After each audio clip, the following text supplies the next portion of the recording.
Hello friends, welcome to அகன்ஸ் kitchen. இன்றைக்கி நம்ம சேனலில் உடச்சி ஊற்றிய முட்டை குழம்பு எப்படி செய்கிறது அப்படின்னு பார்க்கலாம். இந்த முட்டை குழம்பு சப்பாத்தி, ரைஸ் கூடலாம் ரொம்ப நல்லாயிருக்கும்.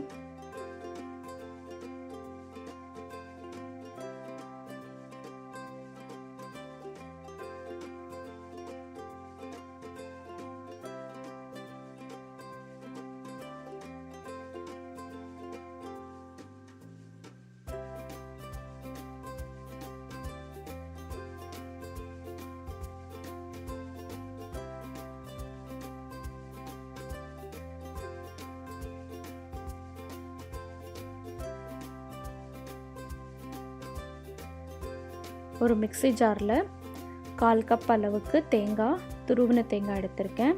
இதோட ஒரு பச்சை மிளகாய்,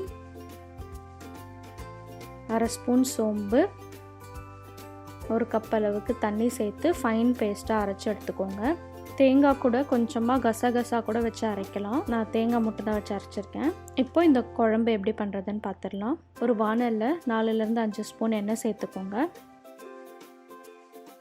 எண்ணெய் நல்லா காஞ்சதும் பிரியாணி இலை, ஏலக்காய், 3 கிராம்பு, கொஞ்சமாக சோம்பு,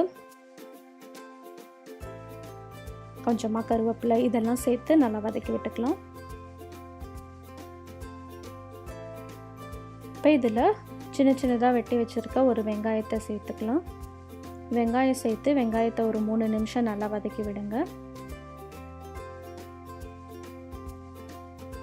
வெங்காயம் நல்லா வதங்கினவுடனே 1 ஸ்பூன் இஞ்சி பூண்டு விழுது சேர்த்துக்கலாம்.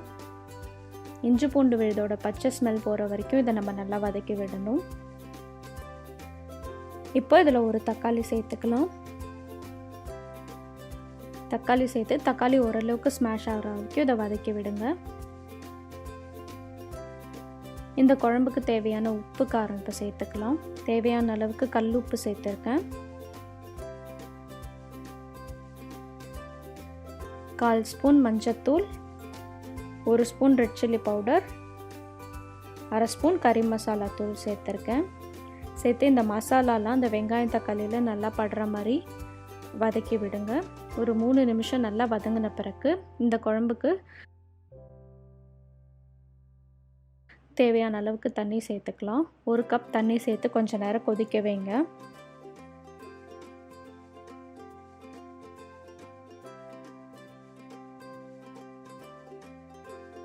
இப்போ தண்ணி கொதிக்கும்போது நம்ம அரைச்சி வச்சுருக்க அந்த கோகோனட் பேஸ்ட் இதில் சேர்த்துக்கலாம். இன்னும் கூட கொஞ்சம் தண்ணி சேர்த்து ஒரு 3 நிமிஷம் மீடியம் ஹை ஃப்ளேமில் இந்த குழம்பு கொதிக்க வைங்க. இந்த குழம்பு கொஞ்சம் நம்ம முட்டை உடச்சி ஊற்றி சேர்க்கும்போது நல்லா திக்காயிடும். அதனால் நம்ம தேங்காய் அரைச்ச அந்த விழுதோட கொஞ்சம் தண்ணி ஜாஸ்தி சேர்த்து இந்த குழம்பு கொஞ்சம் நேரம் கொதிக்க வச்சுக்கலாம்.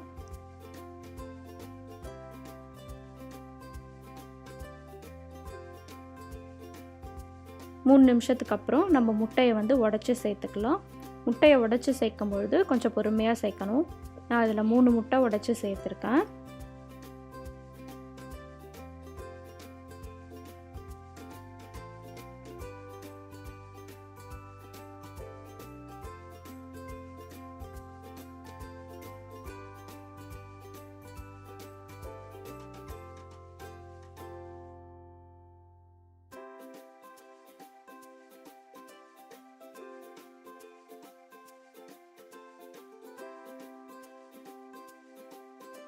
இப்போ இந்த முட்டையெல்லாம் நல்லா குக் ஆகணும். ஒரு 3லேருந்து 4 நிமிஷம் நல்லா குக் ஆகணும். இப்போ முட்டை நல்லா வெந்திருக்கும்னு நினைக்கிறேன். உப்பு ஒரு வாட்டி செக் பண்ணிக்கோங்க, தேவைப்பட்டால் சேர்த்துக்கோங்க. கடைசியாக இந்த குழம்பு இறக்கிறதுக்கு முன்னாடி ஒரு 1/2 ஸ்பூன் பெப்பர் பவுடர் சேர்த்து கொத்தமல்லி தூவி இறக்கிடலாம். பெப்பர் பவுடராக சேர்க்குறத விட மிளகு ஒன்றும் பாதியமாக இடித்த மாதிரி சேர்த்திங்கன்னா இன்னும் நல்லாயிருக்கும் இந்த குழம்பு. கொஞ்சமாக ஜீரகத்தூள் கூட சில பேர் சேர்ப்பாங்க. உங்களுக்கு அந்த டேஸ்ட் பிடிக்கும் அப்படின்னா அது கூட சேர்த்துக்கலாம்.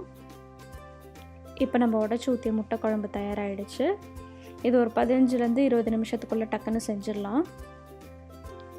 உங்களுக்கு இந்த வீடியோ பிடிச்சிருந்துச்சுன்னா அகன்ஸ் கிச்சன் சேனலுக்கு சப்ஸ்கிரைப் பண்ணுங்கள். உங்கள் ஃப்ரெண்ட்ஸ் அண்ட் ஃபேமிலிக்கு இந்த வீடியோவை ஷேர் பண்ணி விடுங்க.